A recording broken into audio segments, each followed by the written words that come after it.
Tiene la palabra el diputado Eric Calcaño, que Eric Calcaño, que dispone de 20 minutos, diputado. Milman. Muchas gracias, señora presidenta. Poco conocida es la Comisión Mixta Revisora de Cuentas y a veces, tantas veces en este recinto han pasado los debates rápidamente, sin que uno pudiese explayarse sobre esa comisión cuya integración es extremadamente enriquecedora desde lo político, desde lo técnico, pero sobre todo es absolutamente esencial desde lo político. En efecto, la Comisión Mixta Revisora de Cuentas es la que prepara, de algún modo, la discusión postpresupuestaria. Es allí donde uno va a evaluar, va a hacer la consideración de cómo se utilizaron los ingresos y cómo se ejecutó la inversión para un determinado momento. Pero hay algo de borgiano, hay que decirlo, en el debate que nos va a ocupar hoy. Algo de borgiano porque nosotros vamos a analizar, vamos a tratar la cuestión de las cuentas de inversión del 2011 como si hubiese habido un presupuesto cuando ese presupuesto no fue sancionado. Pero, ¿qué es un presupuesto?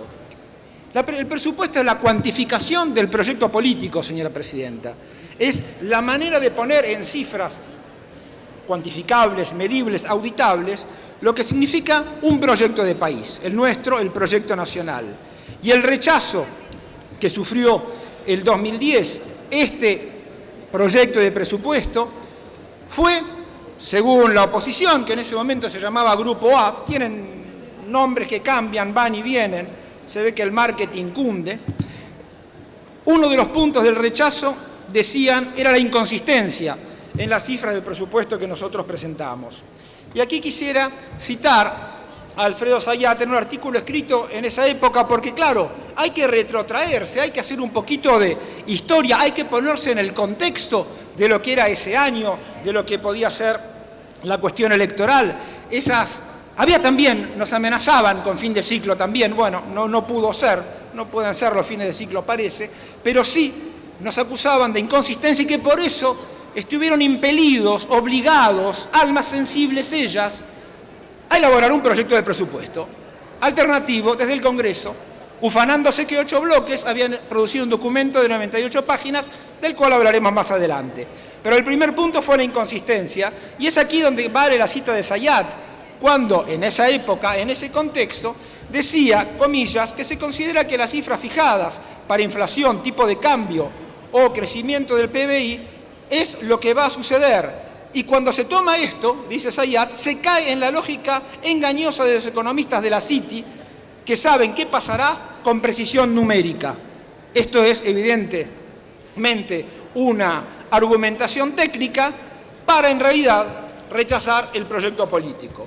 Y viendo un poco cómo era, qué habíamos puesto nosotros en ese presupuesto tan terrible, tan inconsistente, que los obligó, muy a pesar suyo, a tratar de elaborar otro presupuesto, que comparé las grandes variables macroeconómicas que se nos discutían con opiniones acerca de lo que iba a ser la macroeconomía argentina en ese momento, y esto es lo que encontré.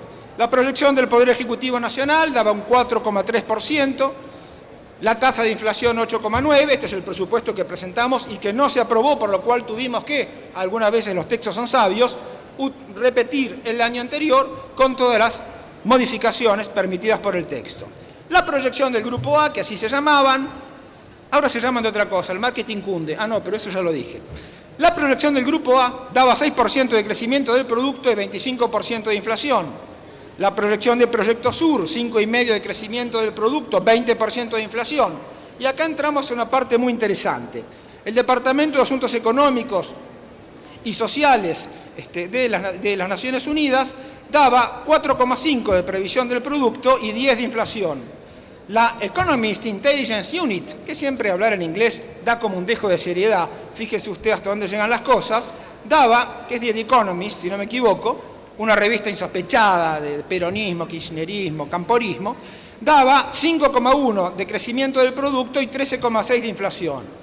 El Fondo Monetario Internacional, 4% por su parte, 10,6% de inflación, JP Morgan, que no es la JP Morgan, JP Morgan, 5,5% de crecimiento del producto, 11% de inflación.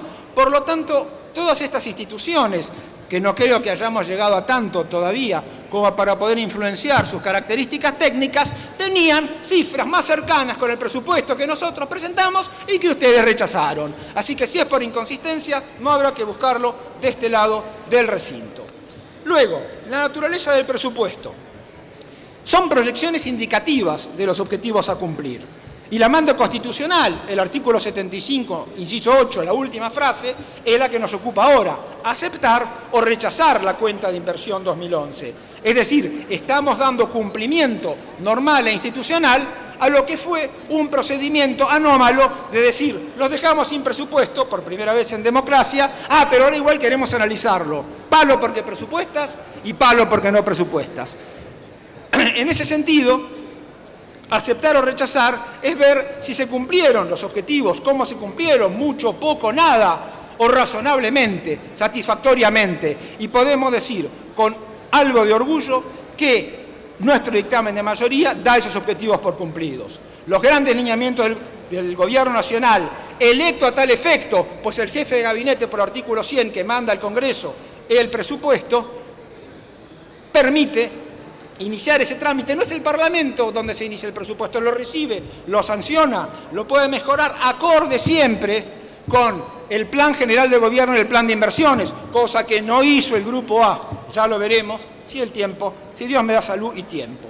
Los objetivos fueron cumplidos satisfactoriamente, tal lo dice el dictamen de la AGN, con la abstención de los 3 auditores radicales. Sostener el crecimiento económico, mantener el crecimiento de la industria y del empleo, fuerte desendeudamiento, inversión en infraestructura, mejoras en salud, seguridad social, avances en la educación. Esos eran los puntos que nosotros queríamos llevar adelante, asignándole 380.416 millones de pesos con un ejecutado de 468.991 millones, una diferencia de 88.575 millones, de 23%, lo cual, si uno lo ve en la serie del 2003 a la fecha, es más que razonable, a nuestro entender, para atender la necesidad del Estado. Veamos un poco qué han dicho sobre este texto que desgraciadamente no fue aprobado. La Contaduría General de la Nación: resulta razonable el cumplimiento de los plazos de entrega de la documentación de cierre. La Tesorería General de la Nación: se encuentran razonablemente expuestos en la cuenta de inversión del ejercicio fiscal 2011. Refleja razonablemente el cumplimiento de las normas legales y la registración, hablando de contribuciones y remanentes. Obligaciones a cargo del Tesoro: las transferencias efectuadas por el citado servicio se encuentran adecuadamente expuestas. El Ministerio de Industria expone razonablemente la información. Gendarmería expone razonablemente la información. Administración Nacional de Aviación Civil, la ANAC, exponen razonablemente la ejecución presupuestaria. El ANMAT expone razonablemente la ejecución presupuestaria. Las instituciones de la Seguridad Social. Me permito leer las cifras. También la Contaduría General de la Nación expresa una opinión favorable, con salvedades. La Administración Federal de Ingresos Públicos, Estados Contables, presenta razonablemente en todos sus aspectos significativos la información al 31 de diciembre del 2011 de conformidad con las normas emitidas por la Contaduría General de la Nación. Nosotros, los poco institucionales, los que somos así tan espontáneos, tan apasionados, somos los que hacemos y que seguimos todas las cuestiones institucionales, porque es también nuestro modo de hacer política. 380.416, el presupuesto no votado, 88.575 más, lo que efectivamente se invirtió en la Argentina ese año, el 23% que mencioné recién, y la incongruencia que auditen un presupuesto que no existe. Y ahí van tan campantes. Algo de borgiano tiene que haber de todo eso. No será una gravedad técnica, pero es inadmisible políticamente. Y eso tiene un costo. Y lo pagaron en el 2011, como quizás vuelva a suceder en el 2015. Porque esas son cosas que se hacen con responsabilidad. Alfonsín tuvo sus presupuestos que por diversas razones que no vienen a tratar aquí se presentaban el mismo año o el año posterior. Y cuando fue minoría tuvo presupuesto. También el Carlos tuvo sus presupuestos y también cuando fue minoría, ahí sí hay que decirlo, la UCR y el FREPASO habilitaron el tratamiento. De la Rúa tuvo presupuestos. Vaya si tuvo presupuesto y esa cosa magnífica, estupenda, sensacional, que merece figurar en todos los museos del mundo, la ley de déficit cero, que también tiene algo que ver con alguna cosita que veremos. Duhalde, en una situación gravísima, también lo tuvo. Entonces, a todos esos siempre la actitud fue dejarle al Poder Ejecutivo el instrumento de su política, que es el presupuesto como cuantificación de un proyecto, salvo a nosotros, salvo en la época del Grupo A, salvo en el 2010, claro, en el 2011 había elecciones. ¿Qué pasa? ¿Ya se estaban repartiendo cargos, ministerios, misiones? Guiso de liebre antes de cazar la liebre. Caramba, qué coincidencia. Vayamos rápidamente a algunas críticas que se le hicieron al ANSES y lo que el ANSES contestó.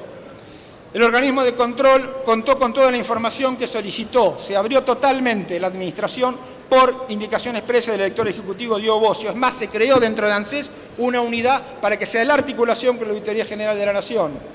La integridad de la base de juicios, que es otra de las cosas que se hablaron. La auditoría hizo pruebas de integridad determinando que la base de juicios de ANSES es completa, más completa que la que tiene la justicia, de donde a veces parece que el partido judicial quiere hacer un sistema jubilatorio sin pagar ganancias, quiere hacer un sistema jubilatorio, digo, absolutamente inviable. Tenemos 577.686 juicios en ANSES. ¿Eso es todo? Eso es el stop.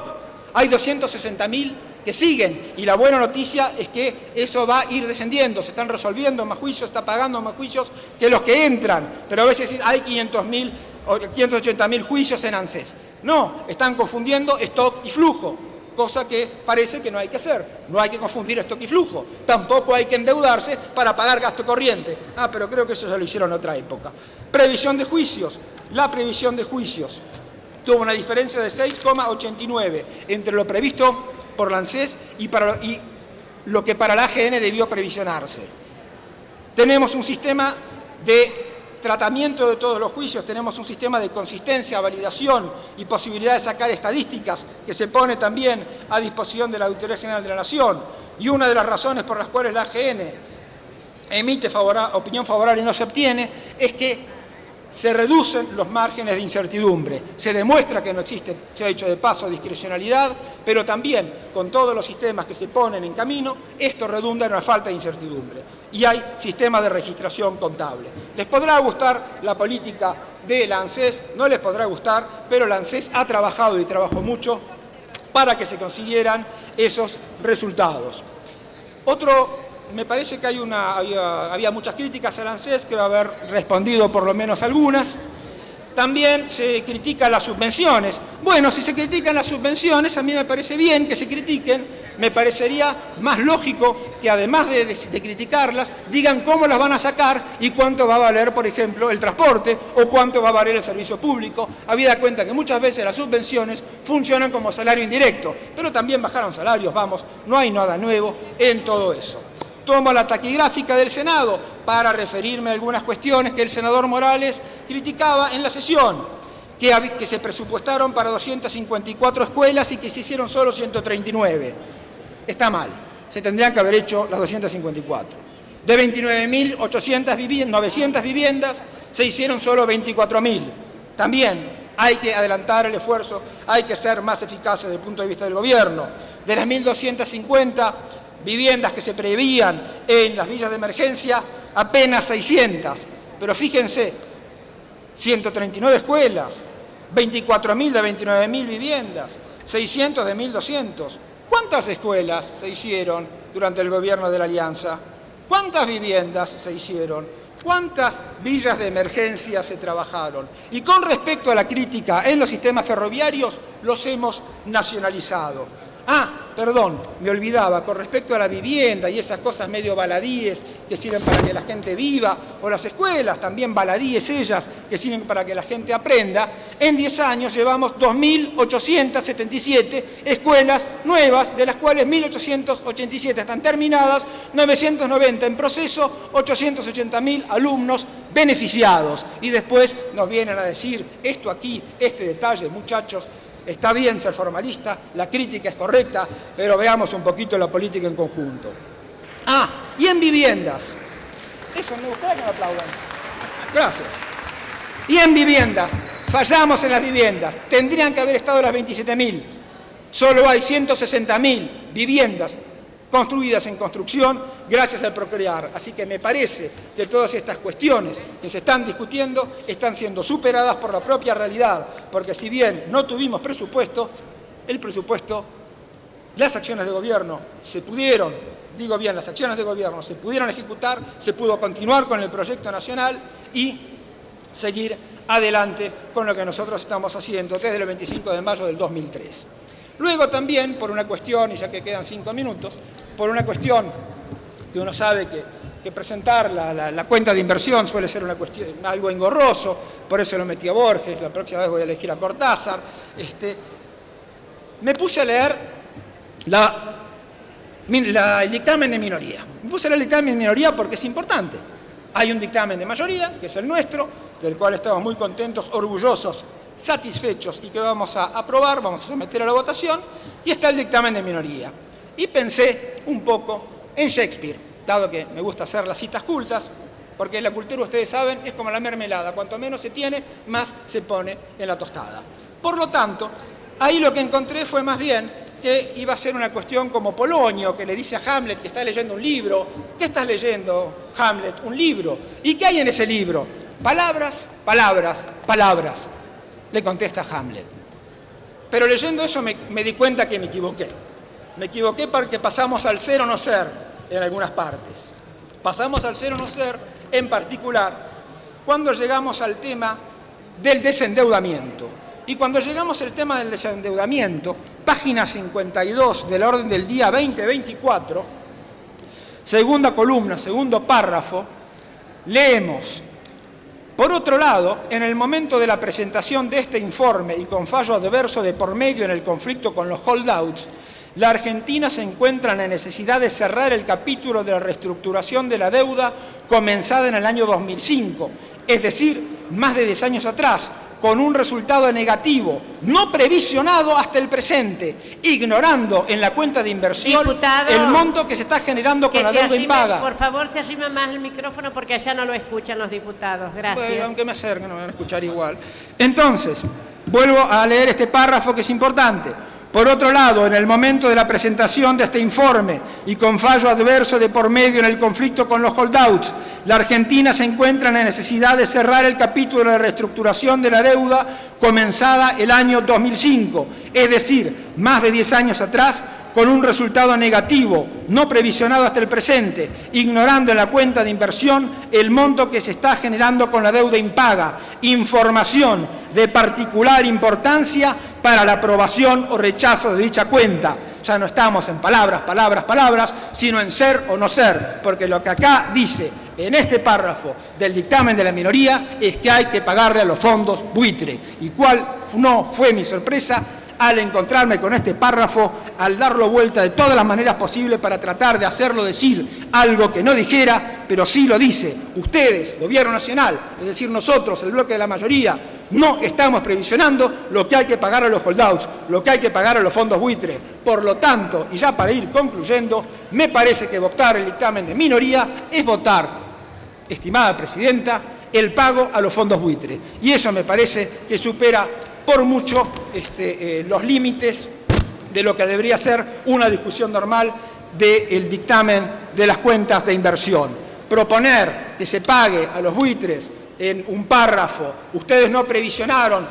¿Cómo vamos a previsionar eso si va en contra de la ley Cerrojo, va en contra de la ley de pago soberano? Pues bueno, ustedes lo hicieron. Página 52. Segundo párrafo, yo no escribí este dictamen, por lo tanto, que le quepa el sayo a quien sea. Y por último, a veces dicen, han fallado tal porcentaje, han fallado en tal otro porcentaje el presupuesto. Y si el presupuesto marca las líneas generales de acción de un proyecto político, el presupuesto no es un contrato entre privados, estudien derecho público, no vayan más a escuchar a los anglosajones que no saben ni siquiera lo que son los principios generales del derecho. ¡Vamos! Saben que ahora el presupuesto tiene que ser un instrumento ágil, dinámico, donde muchas veces hay que reubicar partidas, donde hay que fijarse en las urgencias, hay crisis internacionales que impactan en nuestra economía porque aún tenemos una estructura económica demasiado concentrada, demasiado extranjerizada, y son tareas que tenemos que hacer en los próximos gobiernos que vamos a ejercer. Por lo tanto, Y quedaban muchas cosas para hacer, quedaba para recordar el cierre de Rossi, quedaba en esa noche, quedaba para recordar que no aprobaron el presupuesto, que ahora quieren venir como si se hubiera habido aprobado un presupuesto, entonces hagamos todo como si, era una gran fiesta de apariencias. Al final, lo que nosotros hicimos sin presupuesto, gracias a los instrumentos que teníamos, y no es para victimizarnos porque no somos víctimas, queremos seguir siendo protagonistas. Estas cuentas, esta acción, estas realizaciones las aprobó el pueblo de la Nación con el 54% cuando votó por Cristina Fernández de Kirchner, nuestra presidenta y nuestra conductora. Muchas gracias. Muchas gracias, diputado.